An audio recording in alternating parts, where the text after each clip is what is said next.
Elena Morgan held Noah so tight, her arms shook as the door rattled from Daniel's slam. Sirens throbbed outside like a second heartbeat, and the apartment air tasted like metal. Noah whispered, "Mom, are we in trouble?" And she said, "We're safe," though her voice trembled. Glass from a knocked photo frame glittered like ice on the rug. Daniel said, "You'll hear from my lawyer," before the hallway swallowed his footsteps. She felt the old panic rise and pressed it down with the weight of Noah's hair against her chin. The silence after the sirens felt louder than the sirens themselves. Elena said, "Breathe with me," and counted to 4 like the therapist taught her. A neighbor's TV laughed through the wall, and the sound scraped at her nerves. She closed the deadbolt and checked it twice, and then a third time. Noah said, "Did I do something wrong?" And she said, "You did everything right." Somewhere in the city, a dog barked and a train wailed, and the night kept going. Elena looked at the shattered frame and thought, this is the moment everything turns. The apartment smelled like rain and fear, and Elena knelt to sweep glass into a dustpan while Noah watched her with solemn patience. "We will make cocoa," she said, and he nodded as if cocoa were a spell. She tucked the photo face down because the smile on it felt like a lie. Her phone buzzed again, and she silenced it before the sound could bruise Noah's ears. "Mom," he said, "are the police coming?" And she said, "Only if we ask them." The counting trick steadied her as she measured cocoa and milk like a ritual. She thought about the bruise, the lawyer, the hours she might lose at work, and the rent due Friday. The sirens had faded, but the echo remained in her ribs. She set the mug in front of Noah and felt his small hand press her wrist. "You did everything right," she said, and steam curled upward like a promise. In the quiet, she pictured tomorrow like a narrow bridge and chose to cross it anyway. Maya Patel arrived on a whisper of wet shoes and worry, her umbrella dripping a small lake by the door.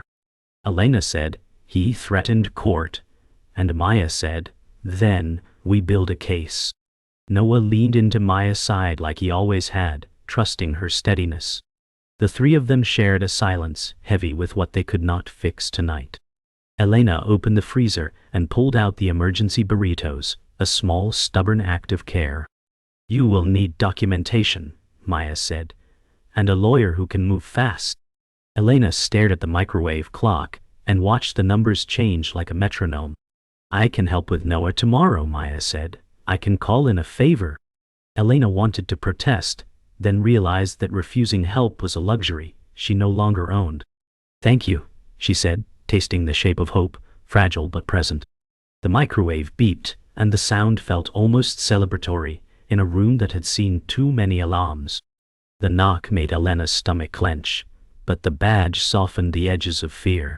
Officer James Cole stood careful in the doorway, rain darkening his shoulders. "A neighbor called about noise," he said. "Do you need assistance?"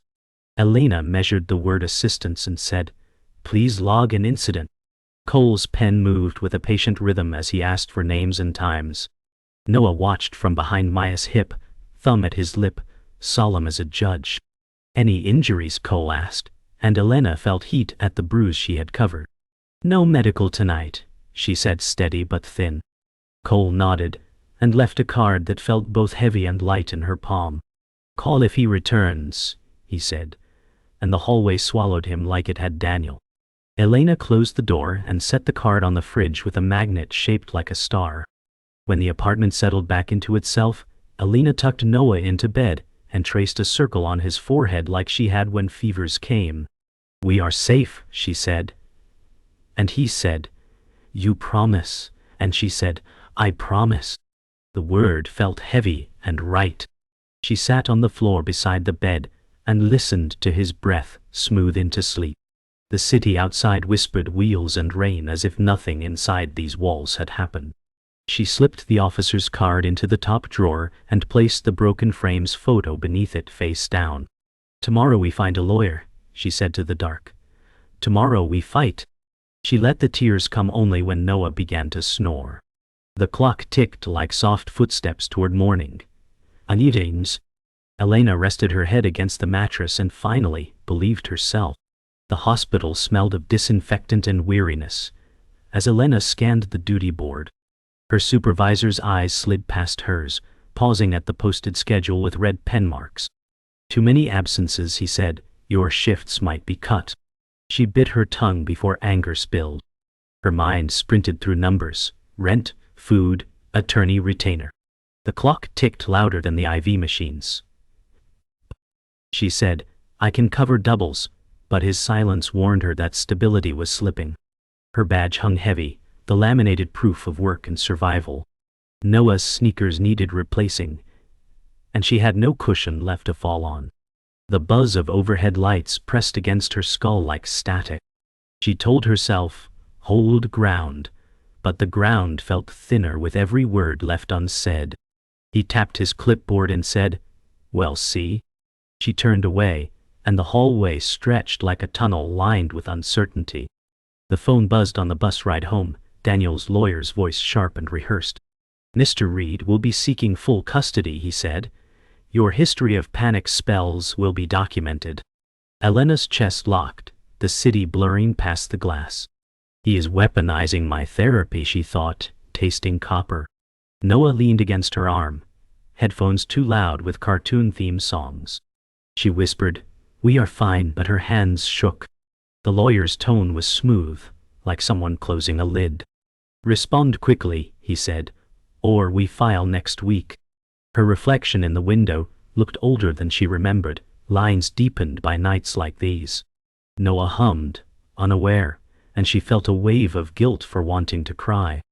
She ended the call and exhaled into the window, a foggy circle that vanished too fast. Her resolve hardened where the lawyer hoped she would break. The knock at noon was polite but official, and Elena opened to Ms. Camila Alvarez, clipboard balanced like armor. The social worker's eyes swept the living room with practiced calculation. We'll need to assess stability, she said. Elena forced a smile, saying, of course, I keep records. Noah perched on the couch, swinging his legs as if sensing he was on display. Alvarez asked about school attendance, doctor visits, income. Each answer was a stone Elena stacked into a wall of defense. We will schedule a home visit, Alvarez said. Her tone clipped. Elena's pulse hammered as if someone had pulled her walls down instead. Your report matters, she said, and Alvarez paused long enough to let the weight settle. Elena wrote notes after the door shut, her handwriting shaky but determined. She knew every detail would now become evidence for or against her. The jewelry box was small, velvet worn thin, and Elena laid out pieces like fragments of a life once softer. The pawnshop clerk barely looked up, appraising with quick indifference. 200, he said flat, and she nodded before regret could argue. The receipt crinkled in her hand like brittle hope. She pressed the envelope of cash into her bag, beside overdue bills. The air smelled of dust and old carpet glue. She whispered, this buys the call to the lawyer, as if Noah could hear her from school. Outside, the sky pressed low and gray, clouds heavy with unspent rain. Each step home echoed louder than her shoes.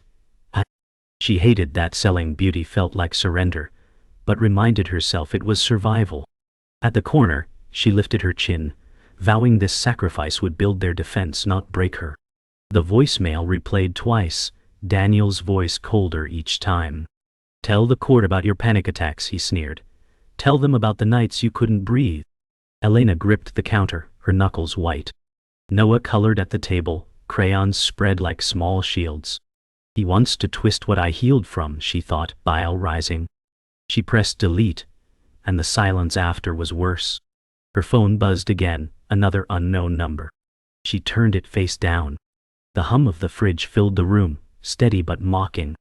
Noah held up his drawing of a house with a sun and two stick figures. It's us, he said, you and me. She smiled, throat tight, and said, yes, always us. The photo frame face down in the drawer seemed to throb with irony. Elena stood straighter, promising herself she would never let his cruelty define her. Miss Alvarez walked through the apartment with the quiet precision of someone trained to notice what others missed. Elena pointed out Noah's artwork taped proudly on the fridge, her voice steady but her hands restless. Alvarez's pen clicked once, a sound sharp in the stillness. She crouched to inspect a loose outlet near the baseboard, and made a note without expression. Elena's stomach sank, knowing Daniel would twist even a small flaw into a weapon. Noah shifted from foot to foot, asking softly, "Are we in trouble?" And Elena said, "No, sweetheart, we're showing her our home." The air smelled faintly of rain seeping through the window frame, mixing with the musty carpet. Alvarez's questions landed like pebbles on glass, each one a reminder of judgment. Elena smiled through it, holding her ground, though every second felt like a test she was bound to fail. The schoolyard rang with laughter, but Elena's chest tightened when she saw Daniel waiting near the gate, polished smile painted on for teachers. "Daddy's here," Noah said, running ahead before she could stop him. Daniel knelt, arms wide, his charm radiating for the crowd. Elena felt invisible as staff exchanged approving nods. He said, "See how he lights up when I'm around," words aimed like daggers. Elena whispered, "He lights up because he's a child," but the teacher beside her didn't hear. The air buzzed with dismissal chatter, backpacks thumping, sneakers scuffing pavement. Daniel caught Elena's eye, smirking like victory had already been won. Noah clutched a drawing to his chest, oblivious to the silent war staged around him. Elena's palms burned with the urge to shout, but she chose silence, swallowing words that might only harm her later. The kitchen lights buzzed faintly as Maya twisted her hands, finally blurting, "I need to tell you something." Elena froze mid-sip of tea, her shoulders tensing. Maya's eyes shimmered with regret. "Months ago, Daniel asked me for money and I lent it. I never told you." The words cracked the air like glass. Elena set her mug down too hard, liquid spilling across the counter. "You kept this from me," she said, low and shaking. Maya's face flushed as she said, "I thought I was helping him and protecting you from more stress." Elena's chest heaved with betrayal, not as sharp as Daniel's but still cutting deep. Noah, in the other room, hummed to himself, unaware of another fracture forming. Elena said, "I trusted you," and Maya whispered, "I know." Silence pressed heavy, and the distance between them felt wider than the walls. The knock was louder this time, and Elena's pulse spiked when two uniformed officers entered. "We received a complaint about unsafe conditions," one said, voice clipped. Elena steadied herself, saying, "Come in." They scanned quickly, noting details she prayed wouldn't betray her. Noah clung to her side, whispering, "Did we do something wrong?" "No," she said firmly. "This is just procedure." Their radios crackled with distant chatter, filling silences that seemed sharper than words. One officer scribbled notes about the window latch, the other asked about rent records. Elena's cheeks burned with humiliation. She thought of Daniel's smirk at school, and knew where the complaint came from. After they left, the apartment felt smaller, walls pressing close, air heavy with judgment. Elena kissed Noah's head and told him, "We are okay," though she barely believed it herself. The call from work came just as Elena was fixing Noah's dinner, the supervisor's voice sharp. "You missed your shift," he said. "We need reliability." Elena gripped the phone, staring at the clock that betrayed her. Custody meeting had cost her hours. "I'll make it up," she pleaded, but the silence on the other end carried doubt. The skillet hissed with oil, drowning her panic. Noah said, "It smells good, Mom," and she forced a smile, whispering, "It's your favorite." After the call ended, she leaned against the counter, the phone sliding from her palm. Each sacrifice stacked higher, job against child, child against livelihood. The apartment felt like it was shrinking, ceiling lowering. Noah tugged at her sleeve, offering her a spoonful of macaroni, his small grin saving her from collapse. She laughed weakly, and for a moment, it steadied her. The knock was softer than the others had been, carrying hesitation instead of authority. Elena opened the door and froze, breath catching when she saw Grace Hart standing there, older than she remembered, but unmistakable. Grace's gray-streaked hair framed a face carved with regret. She held a box to her chest, its edges worn as if carried too long. I thought it was time, Grace said quietly. Elena's pulse thudded in her ears, anger and longing colliding. Noah peeked from behind her, asking, "Who is she?" And Elena whispered, "Family." Grace stepped inside slowly, eyes wandering the apartment with unspoken recognition. The air smelled of rain-soaked wool from Grace's coat. The silence between them stretched like a bridge that neither knew how to cross. Elena clenched her fists, torn between slamming the door and letting the past back in. Grace placed the box on the table with reverence, as if it held something alive. Elena watched, arms crossed, suspicion cutting her voice. "What's in it?" she asked. Grace lifted a file and spread photographs of Daniel's bar fight, arrest report, debts unpaid. "He isn't who he pretends," she said. Elena's eyes widened as she read the police stamp, memories of bruises resurfacing with sharp clarity. "Why didn't you show me before?" Elena demanded. Grace's voice cracked. "I thought you wouldn't listen. And I was afraid." The box smelled of dust and forgotten paper, its contents reshaping Elena's reality. Noah looked at the files with childlike confusion, asking, "Why are there pictures of Daddy?" Elena pulled the papers away, whispering, "Because we need the truth." Her heart pounded with a strange mix of fear and relief, knowing the fight had shifted. Grace clasped Elena's hand across the table, her grip trembling. "I can help," she said. "I have money put aside, but there's a condition." Elena narrowed her eyes, voice low with suspicion. "What condition?" Grace's throat tightened before she said, "You must face why you shut me out after your mother died." The words hit like a stone against glass, splintering old wounds. Elena's jaw tightened, old grief threatening to spill. "You went there when I needed you," she said, her voice breaking. Grace blinked hard, guilt darkening her eyes. The air between them grew heavy with decades of silence. Noah leaned against Elena's side, confused by the sharpness in her tone. Grace said softly, "I failed you, but let me try now." Elena's heart wavered between anger and the desperate need for an ally. That night, Elena opened the envelope Grace had slipped into her hand, her mother Evelyn's letters, written in looping ink. Her breath hitched as she read words from years ago. "Choose the brave thing even when it costs you." Tears blurred the ink, her mother's voice alive in every line. Memories rose. Evelyn's soft laugh, the scent of lavender on laundry days, the promise of strength whispered before sleep. Elena whispered, "I thought I lost you," clutching the paper like it could anchor her. Outside, rain tapped steady against the glass, a rhythm like her mother's heartbeat echoing from the past. Noah stirred in bed, and Elena pressed the letter to her chest, knowing Evelyn's words had crossed time to reach her. She felt both broken and rebuilt, the ghost of her mother now a compass guiding her forward. Morning came pale and cold, but Elena felt something steadier inside her chest.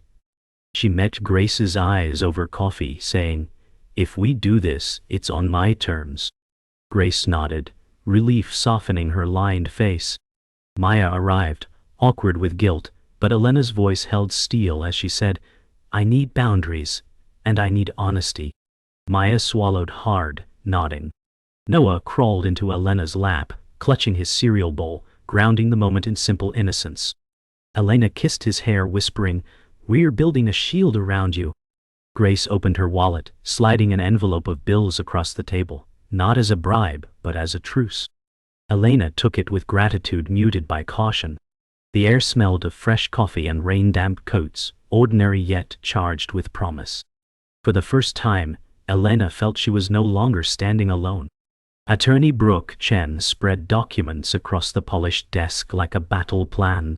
Elena leaned forward, pulse quickening as Chen's voice cut sharp and clear. "We'll need medical records, employment logs, and affidavits from anyone who has witnessed his aggression." Elena nodded, scribbling notes with cramped handwriting. The office smelled faintly of coffee and printer ink, a sterile backdrop to the urgency of survival.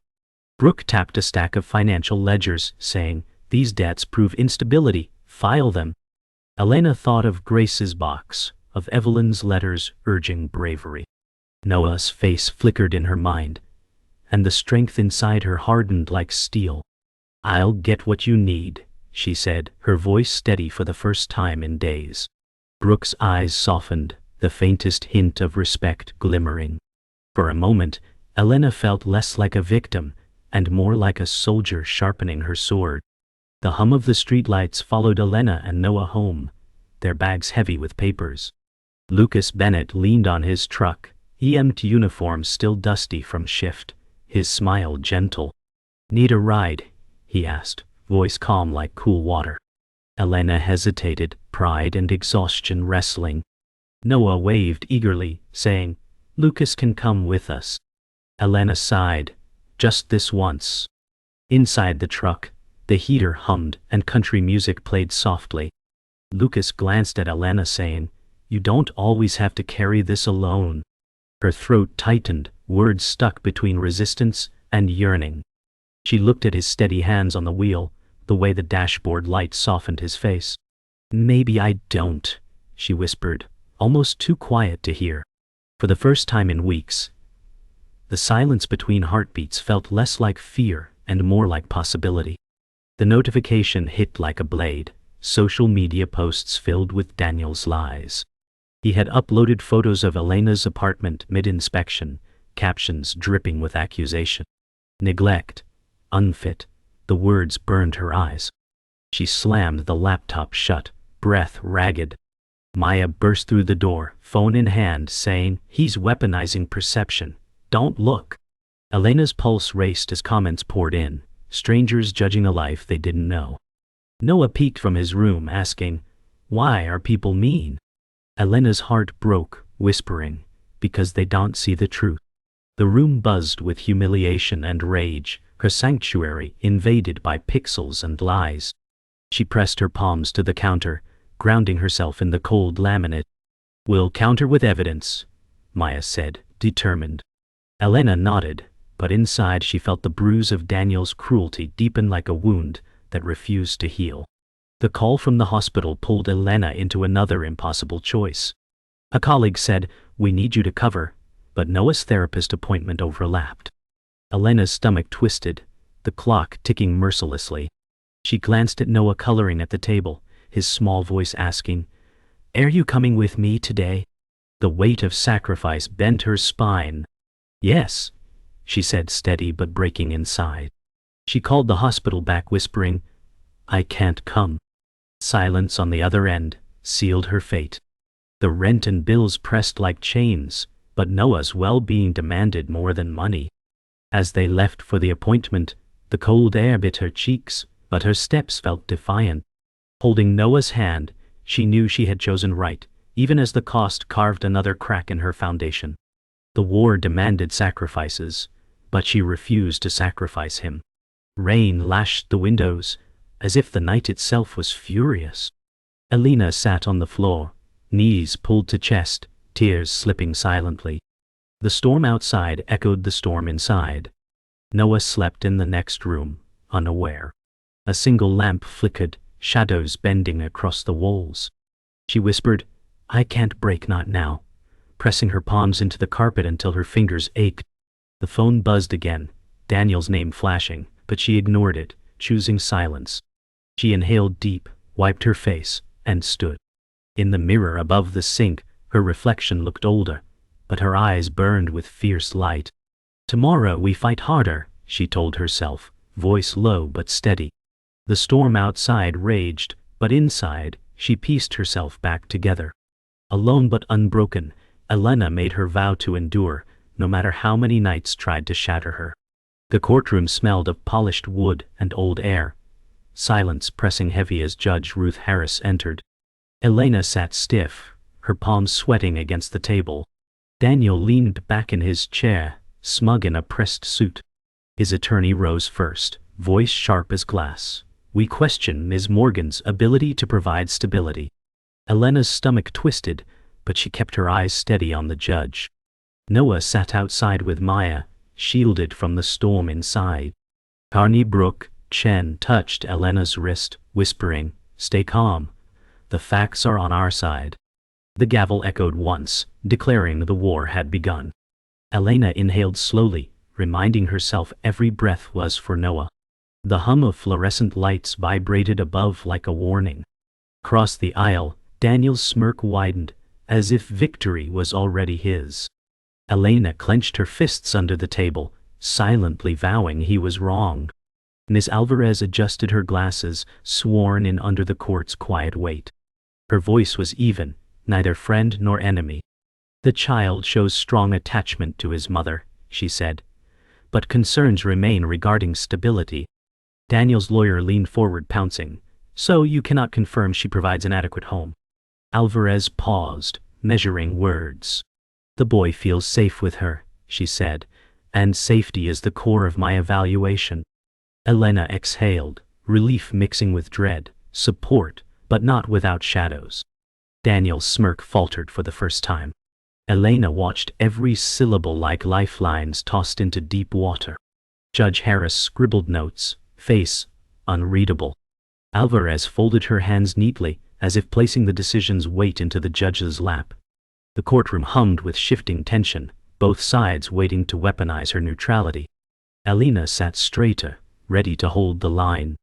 Ernie Chen rose with controlled fire, placing financial records and bar reports onto the evidence table. "These documents confirm Mr. Reed's history of debt and aggression," she said, her voice ringing steady. Daniel shifted in his chair, jaw tight. The judge leaned forward, scanning the stamped reports with narrowed eyes. Daniel's lawyer objected, but Harris cut him off, gavel snapping. "Overruled." Elena's pulse pounded as Brooke continued. "This demonstrates instability unfit for custody." The silence after was heavier than shouting. Daniel's smirk was gone now, replaced with a flicker of panic he tried to mask. Elena caught the twitch of his hands gripping the chair arms too tightly. For the first time, the balance of the fight tipped in her favor. She whispered under her breath, "We're closer, Noah." The air tasted sharper, like victory might finally be possible. When her turn came, Elena stood, hands trembling but voice finding steadiness.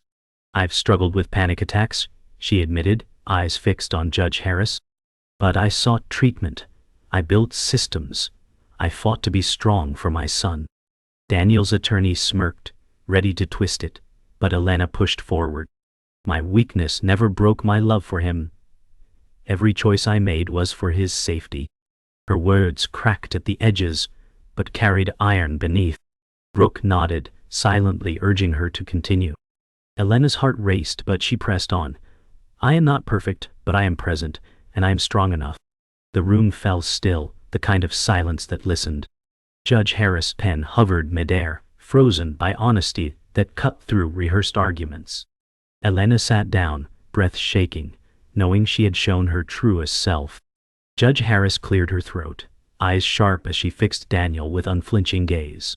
"This court does not tolerate manipulation," she said, voice carrying authority like thunder. She recounted Daniel's tactics, the smear attempts, the financial irresponsibility.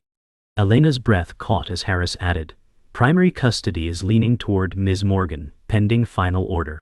Daniel's jaw dropped, his attorney stammering objections. Harris raised her gavel, silencing them. Elena felt the weight lift slightly, though not fully gone. Maya squeezed her shoulder from behind, silent support. For the first time, Daniel's eyes showed fear instead of arrogance. Elena sat taller, strength seeping into her bones. She knew the fight wasn't finished, but the judge's words carved a path forward. "Justice favors truth," Harris said, and the gavel struck like a promise. Elena's eyes closed briefly, relief flooding through her like light after storm. The courtroom was hushed when Judge Harris delivered the ruling, her voice steady and resolute. "Primary custody is granted to Miss Elena Morgan," she declared. Relief crashed over Elena like a tide, her shoulders sagging with exhaustion. Daniel's face hardened, rage smoldering under his forced composure. Harris added, "Visitation will be structured and supervised, with mandatory counseling for Mr. Reed." Elena blinked through tears, her breath catching at the word custody. Noah's future, safe, stable, was no longer a dream but a reality written in law. Brooke squeezed Elena's arm, whispering, "You won." The gavel struck, final and echoing like thunder. Elena whispered to herself, "We're free," though the scars still throbbed inside. Daniel muttered under his breath, but for once his words carried no power. The weight of years of struggle shifted, leaving a fragile lightness in its place. The apartment felt lighter, though exhaustion clung like fog. Elena sat at the table with Maya, silence thick until Elena finally said, "You hurt me, but I can't fight alone." Maya's eyes brimmed, whispering, "I'll do better if you let me." Elena nodded slowly, a truce born from necessity. Noah darted between them, holding his latest drawing, 3 figures under a bright sun. "It's us," he said proudly. Elena's throat tightened, realizing he had drawn Maya too. Maya pressed a hand to her chest, overcome by his forgiveness. Elena set boundaries with quiet steel. Honesty from now on, no secrets. Maya agreed, relief softening her weary face. The kitchen smelled of coffee and crayons, ordinary yet sacred. For the first time, the fracture between them seemed like something that could heal instead of deepen. Grace lingered by the doorway, suitcase in hand, the weight of years between them still palpable. Elena handed her a folded letter. Evelyn's words inside saying, "Keep her close this time." Grace's eyes glistened as she hugged the envelope to her chest. "I'll come back," she promised, her voice breaking. Noah hugged her waist, whispering, "Don't be gone too long." Grace kissed his hair, nodding. The silence afterward held more forgiveness than words could. Elena stood straighter, not bound by the past anymore, but open to its lessons. Grace smiled through tears before stepping into the gray morning light. The air smelled of rain on pavement, renewal carried in every breath. Elena whispered, "Goodbye, but not forever," watching her aunt disappear down the street, her figure smaller yet somehow closer than ever. That evening, the apartment buzzed with quiet life. Lucas arrived with takeout, the scent of garlic and bread filling the air. Noah laughed, tearing open cartons, his joy unburdened at last. Lucas set plates on the table, his smile gentle as he caught Elena's eye. "No heroics tonight," he said softly. "Just dinner." Elena felt a warmth bloom in her chest, cautious but real. They ate together, laughter mixing with the clatter of forks, the ordinary turned sacred. Lucas listened more than he spoke, his steadiness grounding them. Elena's guard remained, but a crack of light seeped through. Noah leaned against her side, sticky with sauce, whispering, "I like this." Elena kissed his hair, whispering back, "Me too." The night was simple, but simplicity was its own victory, a promise of gentler days ahead. The apartment was hushed, only the rhythm of Noah's breathing filling the night. Elena stood in the doorway of his room, hand resting on the frame. The moonlight silvered the blanket draped over his small body. She whispered, "We're okay now," her voice breaking with relief. She closed her eyes, letting silence hold her. The scars of betrayal and fear still ached, but hope stitched them slowly. She walked to his bed, brushing a strand of hair from his forehead. Sitting beside him, she felt the quiet victory settle inside her bones. "We're stronger now," she whispered, smiling for the first time without effort. Her chest felt lighter, her heart steadier. The world outside was uncertain, but within these walls, there was peace. For tonight, that was enough. For tonight, survival had become strength.